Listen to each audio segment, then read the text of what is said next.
Morning, Dominic. Good morning, Vince. How are you? I'm very good. I'm very good. Yourself? Fine, thank you. Dominic, I wanted to engage you again because, as you know, we're dealing with an enormous amount of uncertainty at the moment, and leaders particularly really have to deal with that uncertainty. And it doesn't look like the uncertainty is going away anytime soon. And so I wanted to engage you in a conversation about, what do you think are some of the best ways for leaders to deal with uncertainty? And what are some advice that you would give in terms of dealing with that over a long period of time? Yes, I think it's a really important topic, not just in the COVID-19 business, but also at all times. And there's two important models, I think, which can help clarify thinking on this. The first is the difference between leadership and management, and the second is the difference between risk and uncertainty. So can you, we talk a lot about the difference between leadership and management. So can you take just a minute or less to explain that concept so people have that clear in their mind? So leadership is about providing the vision and the inspiration. The vision, where we're going to go, the inspiration, making people want to go there. Whereas management is about the allocation and control of people and resources in order to achieve the vision. Obviously, you have to have both, but there's a clear difference between the two. Sometimes you're leading, sometimes you're managing. In short, leadership is very, very hard work and very, very exhausting to be doing all the time. Management is easier to be doing all the time. Right. So, okay. So you have leadership, you have management. How does that play into, for lack of a better word, leading in uncertainty? Yes, that's the critical point. And that plays into the difference between risk and uncertainty. So risk is where you have a pretty good handle on the outcomes and a pretty good handle on the probabilities of those outcomes. You might need to do more research and get better at it, but that's pretty much risk. You understand what the outcomes are likely to be and what the probabilities are likely to be. Whereas uncertainty... Sorry, let me just stop you there, Dominic. So an example of that would be, we're contemplating investing into a new venture or expanding or buying another company. There's uncertainty there, but we kind of can plan and calculate what the chances of success are if we do that properly. So there is uncertainty, but as you say, there's a way to measure that uncertainty or that risk, to be precise. That would be a risk. So there's the risk of the merger going wrong. There's a risk of the merger going very well. And so you can measure those outcomes and say, right, I can define 3 or 4 different outcomes from this. And this is the probabilities I would assign to each one. And that's a fair example of risk. Right. And then uncertainty.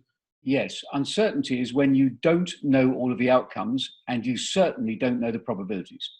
So it could be anything is going to happen, and the probability of anything happening is unknown to you. So it's unknowable, in fact. So in current circumstances, that would be, we don't know when we're going to get a vaccine. We don't know if we're going to get a therapy, if it's going to be effective. We don't know if we should deconfine people under 50 years old because they're less at risk. And so that would be more an uncertain, because it's not really risk. It's really, we don't know. Yes, it is absolutely, we don't know. It's the unknown unknowns, to quote Donald Rumsfeld, coming out and coming along to bite us. Yeah. Now, there's 2 models there: leadership, management, risk, and uncertainty. And they come together because you manage risk, and you should manage risk. Everybody talks about risk management. That's what you should do. You should allocate and control people and resources to reduce the risk so that you've got the right outcomes that you want. But in uncertainty, you can't manage it. You have to lead it.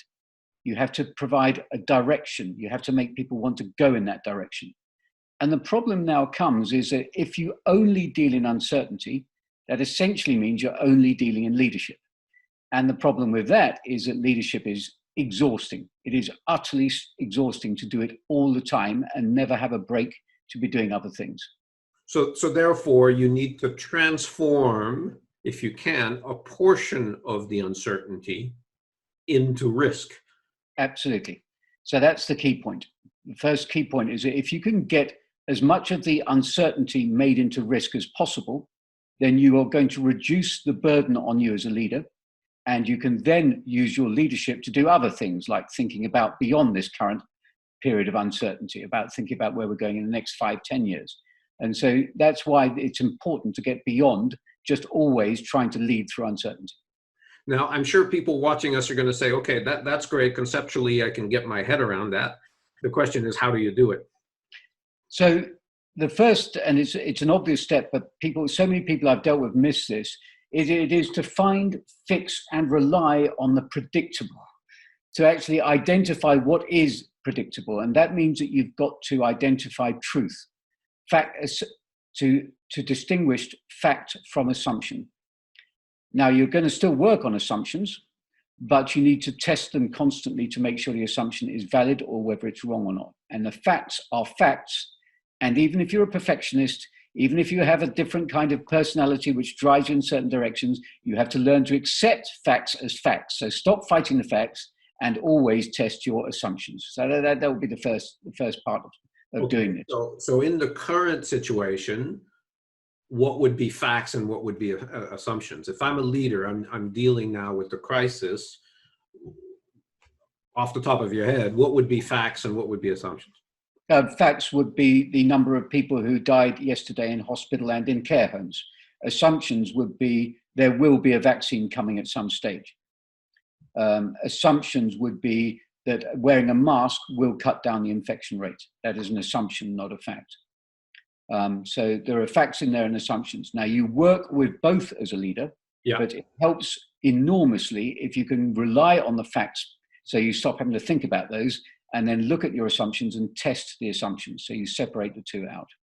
Right. And then what? So I've got my facts, right, which is essentially hard data, for example, that tells me something is consistent with reality, as you would put it. And I've got assumptions. What do I do next? Right. Next thing is to start looking at multiple outcome research. So in other words, you look at the uncertainty you're facing and then you say, how many outcomes can we see from this?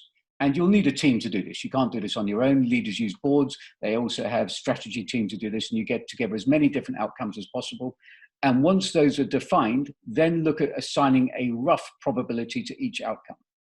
Then start working on it as a risk. Now, you might be wrong, you might get it wrong, but start working on that, moving towards risk.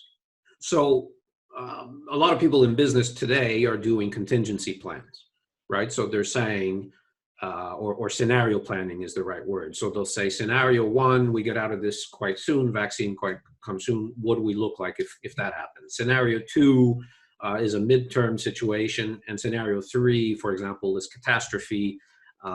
Vaccine never comes out and it's a complete new reality. Would that fit? Yeah, that would fit. But there is one specific and really important add-on to this, and all of the research underscores this and my experience. You'll have to keep score of what your team's capacity on this is. So it's fine for them to make guesses. It's fine for them to assign probabilities and say this is the outcome. Over time, you need to keep score and find out which areas your team tends to fall down on in their predictions as they try and change uncertainty into risk, and then recruit people into the team that can actually cover those gaps, because you'll find that there will be areas that the team consistently falls down on. Where I've seen scenario planners go wrong is they do not keep score of which of their scenarios actually came out and which of their probability guesses were correct and were incorrect. Right. So provided that you do that, and provided that you assemble the right team, and I would add to what you've just said, Dominic, that you could engage people temporarily. So you can get some consultants in, you can get people that are to make up for those gaps in the team. Provided you do that, then in order for you to lead through that uncertainty, what do you need to do next? Then you need to, you're now looking at risk. So you now need to communicate it as a risk. This is the outcomes we foresee. This is the probabilities we're attaching to it. This is the plan we're doing from this. And we're now straight into risk management. That will leave you with a certain number of things which are still uncertain, which the team really cannot put together a proper, they can give you scenarios, but they won't be able to give you probabilities to those scenarios. And that is uncertainty. So we're now into uncertainty.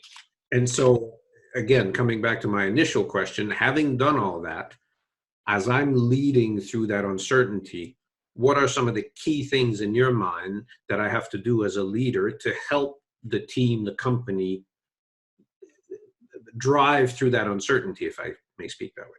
Yes, and I think you have to start with yourself as a leader. So you have to lead yourself, and you have to make sure that you have a very strong curiosity through walking about, through reading, through accepting failure, through looking at current affairs that's going on in the media and in the news around you. So you would need to be able to set yourself up as a person who is comfortable with uncertainty through the use of curiosity. And that really means, as I said, things like getting about, being aware of what's going on in the world around you. And that would be the first stage of preparing yourself for this as a leader. And you know, you're in uncertainty now, right? So even your ability today in some businesses to walk around are very limited. You know, my experience, and I speak from my experience working with leaders, but also my experience of dealing with uncertainty, is I find it extremely reassuring when I get a sense, for example, that my political leaders are on top of things, that there's regular briefings, that they're providing me information at a regular point of time, each day the same, and that it's consistent. For whatever reason, that reassures me. Yes, and I think that's absolutely true. And you're going now into the meat of the leadership of it. And the meat of the leadership goes back to a concept you and I have discussed many times, which is trust. You're going to have to lead this through trust. And if you think of trust in the three buckets we think about, that means you're going to have strength, you're going to have truthfulness, and you're going to have loyalty, and you're going to need to have all three. So it's worth thinking about which those three areas in turn, and looking at what behaviors a leader needs to do in order to have strength, truthfulness, and loyalty. And some of those you've already mentioned. Right. So as we kind of wrap this up, Dominic, and perhaps follow this up with another conversation around how to make sure that leaders in uncertainty develop that strength, truthfulness, and loyalty. But as we wrap this up, what would be in your mind the key points that you'd want people to sort of think through and retain from our conversation? I can wrap it up in a simple quote from Frank Knight, who was one of the world's and America's leading economists. In 1921, he wrote the classic book on this, which is called Risk, Uncertainty, and Profit. It's 260 pages, but basically that defines clearly the difference between risk and uncertainty, exactly as we've been speaking about. But his central point was that real opportunity only exists in the face of genuine uncertainty. So if as a leader you don't like uncertainty, get out of leadership, because it really isn't for you. The opportunities can only exist in the face of uncertainty. And so our job as leaders is to become familiar, in fact, to learn to enjoy uncertainty. Reduce uncertainty as much as possible by transferring as much into risk as you can, allowing people to manage the risk for you, absolutely bang on. Then look at the uncertainty, what's left, and relish those, because that's where the real opportunities are going to lie. That's a very interesting concept. I wonder how many leaders are looking at this as an area of opportunity. But I think, and we've seen it certainly in the digital space, we know that there's opportunity. So I think, again, you're bang on. Dominic, thank you very, very much for giving me some of your time. Always enjoyable for us to chat. And let's make sure that we reconvene to dive deeper into this. Thanks again. Thank you very much, Vince. Thanks for the opportunity.